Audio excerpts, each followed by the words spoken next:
ಅದ್ಭುತವಾಗಿರುವಂತಹ ಒಂದು ಶ್ರೇಷ್ಠವಾಗಿರುವಂತಹ ಅನ್ನದಾನಕ್ಕಿಂತಲೂ ಶ್ರೇಷ್ಠವಾಗಿರುವಂತಹ ಒಂದು ದಾನ ಅದು ವಿದ್ಯಾದಾನ ಮಾಡಬೇಕು ಅಂತ ಒಂದು ಶಿವ ಸಂಕಲ್ಪವನ್ನು ಕೈಗೊಂಡಿರ್ತಕ್ಕಂಥದ್ದು ನಿಜಕ್ಕೂ ಅದು ಹೆಮ್ಮೆಯ ಸಂಗತಿ ಮತ್ತು ಅಭಿಮಾನದ ಸಂಗತಿ ಅಂತಲೇ ನಾವೆಲ್ಲ ಭಾವಿಸ್ಬೇಕಾಗಿರುವಂಥವ್ರು.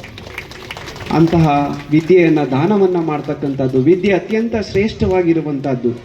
ಯಾಕಂದರೆ ನಮ್ಮ ನೆಲ್ಸನ್ ಮಂಡೇಲ ಅವರು ಹೇಳ್ತಾರೆ ಏನು ಅಂತಂದರೆ, education is a powerful weapon which you can to change the world ಅಂತಕ್ಕಂಥ ಮಾತನ್ನು ಹೇಳ್ತಾರೆ. ಅಂದರೆ ಜಗತ್ತಿನಲ್ಲಿ ಏನಾದರೂ ಬದಲಾವಣೆ ತರೋಕ್ಕೆ ಸಾಧ್ಯ ಆಗಿರುವಂಥ ಒಂದೇ ಒಂದು ಅಸ್ತ್ರ ಅಂದರೆ ಅದು ಜ್ಞಾನ, ವಿದ್ಯೆ ಅಂತಕ್ಕಂಥ ದಿವ್ಯ ಅಸ್ತ್ರದಿಂದ ಮಾತ್ರ ಸಾಧ್ಯ ಆಗಿರುವಂಥದ್ದು.